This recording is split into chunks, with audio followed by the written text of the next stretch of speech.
विषयी आम्हाला सांगावं आणि मार्गदर्शन करावं. श्रीयुत स्वप्नील रावडे सर.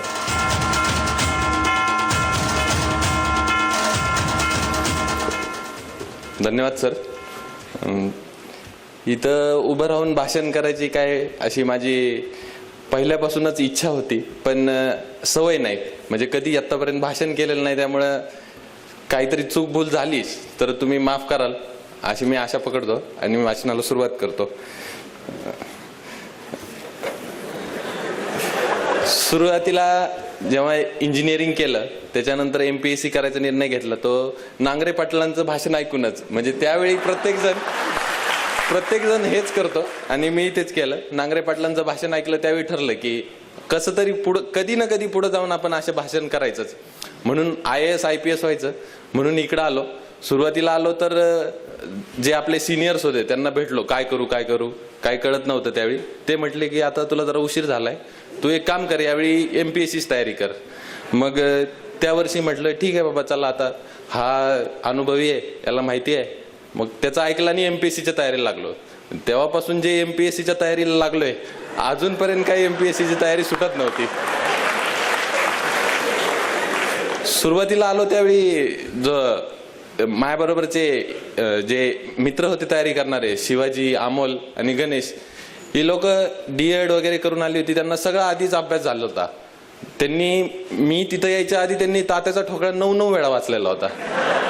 आणि मला तर हे याच्यातलं काहीच माहित नव्हतं. म्हणजे राज्यसभा काय असतं, लोकसभा काय असतं, त्याचे आमदार कोणाला म्हणायचं, खासदार कोणाला म्हणायचं, इथपासून सुरुवात. मग त्यांचं पाहून कुठलाही प्रश्न विचारला की ते प्रश्न सुरू व्हायच्या आत त्यांचं उत्तर तयार. त्यानं मला टेन्शन यायचं. म्हटलं आपलं काय खरं दिसत नाही इथं. मग तिथून पुढे सुरुवात केली. रोज सकाळी 10 वाजता लायब्ररीत यायचं आणि जोपर्यंत त्यांच्या लेवलचा अभ्यास येत नाही तोपर्यंत उठायचंच नाही.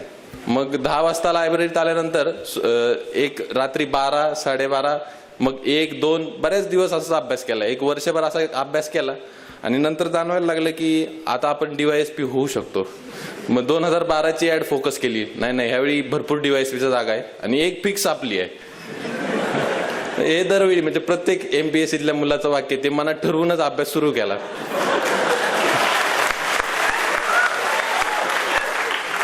पण त्यात असं झालं की जेव्हा MPSCची प्रिलिम झाली त्याच्यानंतर STIची 1100ची ऍड आली. 1100ची ऍड आली, म्हटलं हे 400 जागात लढण्यापेक्षा 1100च्या जागेमध्ये लढणं जरा सोपं आहे. म्हणून परत म्हटलं ह्यावेळेस राहू दे आता DYSP, ह्यावेळेस STI होऊ फिक्स आणि पुढच्या वेळेस DYSP करायला लागू. मग यावेळेस STIची तयारी केली. पहिल्याच अटेम्प्ट मध्ये STI झालो. तर पण STI झाल्यानंतर असं सुरुवातीला पहिल्याच अटेम्प्ट मध्ये झालो होतं. जास्ती ओळख नव्हती. लायब्ररीमध्ये सर STI झाले सर सगळे मान द्यायला लागले. मग सर हवेत त्या हवेच्या नादात सरांची 2013ची मेन्स पण गेली राज्यसेवेची आणि तब्बल 50 मार्काच्या डिफरन्सनी मी फेल झालो. मेन्स मध्येच फेल झालो. 50 मार्क कमी होते. मग जरा विचार केला की नाही हे सर जरा बाद झालं, त्याच्यापेक्षा जरा DYSP होण्यावर थोडंसं फोकस करू. म्हणून मग 2014ची तयारी केली. भरपूर जागा होत्या. परत तसंच एक जागा फिक्स आपली, तशीच तयारी सुरू केली. मग त्यावेळी आमचे मित्र संदीप भोळे ते सेल्स टॅक्स मध्ये इन्स्पेक्टर आहेत माझ्याबरोबरच. तर त्यांनी त्यावेळी एक नवीन शोध लावला होता की अभ्यास म्हणजे नोकरी करता करता अभ्यास कसा करायचा, सुट्ट्या टाकायच्या आणि अभ्यास करायचा. पण ते बाकी संशोधकांचं होतं तसंच त्यांचं झालं. सुरुवातीला विश्वास बसला नाही माझा. नको असं कुठं असतं का म्हटलं. मग नको, आता सुट्ट्या न काढता अभ्यास करायचा आणि तशीच तयारी केली. पण सुट्ट्या न काढता केली, मग वेळ कमी मिळाला, बाकीच्या विषयांची रिव्हिजन राहिली. त्या नादात 5 मार्कावरून माझी त्यावेळी पोस्ट गेली. मग टेन्शन यायला लागलं. मग लक्षात आलं की नाही हे संशोधकांचं बरोबरच होतं. आपण सुट्ट्या काढल्याशिवाय काय आपला अभ्यास होणार नाही. 2015 साली तयारी करायची म्हटलं आता ही फुल अँड फायनल. आता झालं तर ठीक आहे, नाहीतर गपचूप नोकरी करायची आणि पैसे कमवायचे. आता दुसरं काय म्हणजे पगाराचे पैसे कमवायचे. शेवटचा अटेम्प्ट म्हणून तयारी करायची ठरली. मग आम्ही सगळे संदीप भोळे, तानाजी चव्हाण, शरद डके, भाऊसाहेब ढोले हे सगळे एकत्र मिळून अभ्यास करायला लागलो. GSचा यांनी खूप जास्ती मार्गदर्शन केलं. भाऊसाहेब ढोलेंचं मराठी इंग्लिशसाठी खूप जास्ती मार्गदर्शन झालं. त्यावेळी आम्ही असे निबंध लिहून बघायचो बरेचसे निबंध, त्यांचे कोट्स, त्यांचे व्याकरण, बऱ्याचशा गोष्टी अशा लिहून पाहिल्या आणि त्याचा मराठी इंग्लिशमध्ये मला नक्कीच फायदा झाला. मग ह्यामधल्या अशा प्रवासाच्या काळात घरच्यांनी मला खूप जास्ती साथ दिली. माझे मामा मामी, ज्यावेळी पुण्यात आलो होतो मी त्यावेळी मामा मामी एका रूममध्ये राहायचे आणि त्यांची फॅमिली होती 8 जणांची आणि त्याच्यात मी एक अजून, म्हणजे 9 जण आम्ही सगळे एका रूममध्ये राहायचो. म्हणजे अशी फार गरिबी होती अशातला भाग नाही, पण घरच्यांनी बिघडू नये म्हणून बाबा मामाकडे राहा, त्याच्यामुळं मामाकडे ठेवलं होतं. मग सुरुवातीला तसंच राहिलो, पण तिथं कधी मामाने असा तुझा भाव केला नाही की ही माझी मुलगा नाही बाबा किंवा माझं मुलं वेगळी आहे. मग ते जे त्यांच्यासाठी असायचं तेच आमच्यासाठी. तिथं एक त्यांचा खूप सपोर्ट झाला. आणि ज्यावेळी सुट्ट्या काढायचो त्यावेळी शक्यतो म्हणजे पैशाची चणचण असायचीच. मग त्यावेळी लहान भाऊ होता, लहान भाऊ नोकरीला, मग त्यानंच पैसे पुरवले. आपल्याकडे जरा हे असतं की लहान भावाकडनं पैसे कसे घ्यायचे, पण त्या बाबतीत पैशाच्या बाबतीत इगो नाही, म्हटलं नको, काही उपयोगीचा नाही.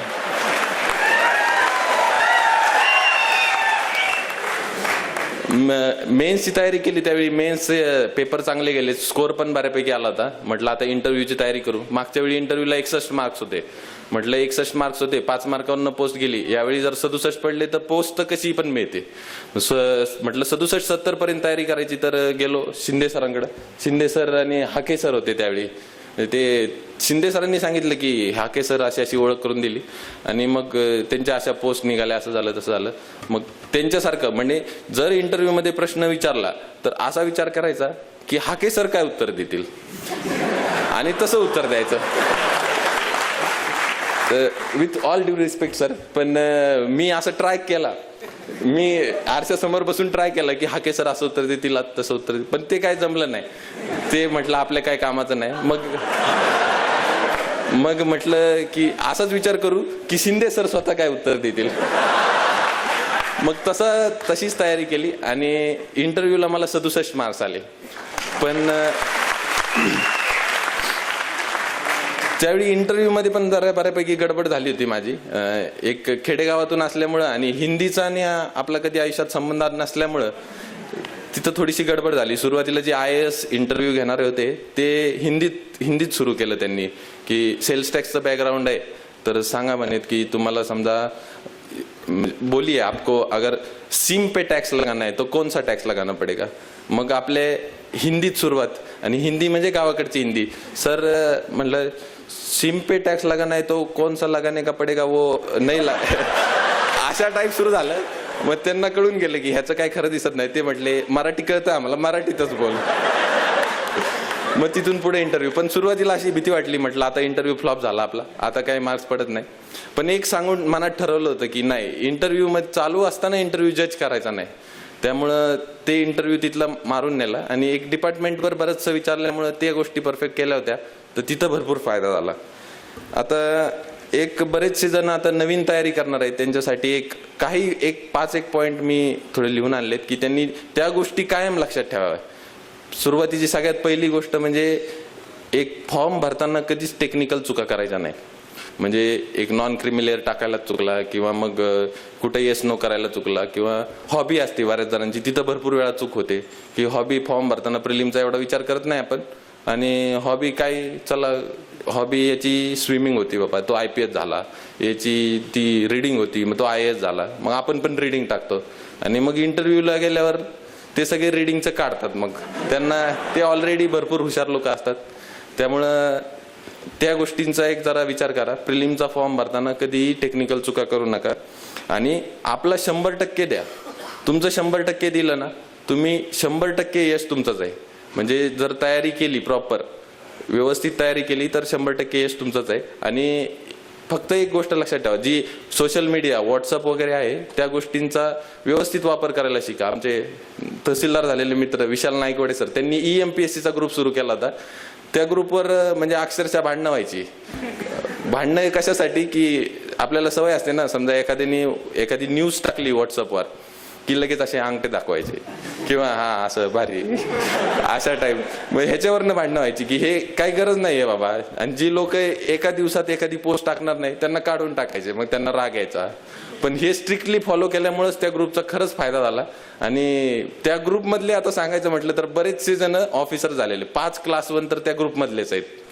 त्यामुळं तुम्ही पण तसा यूज करता येईल तर करून घ्या. आणि अभ्यास बंद करू नका. म्हणजे पहिल्या सुरुवातीला अपयश येतच, अभ्यास बंद करू नका काहीही झालं तरी.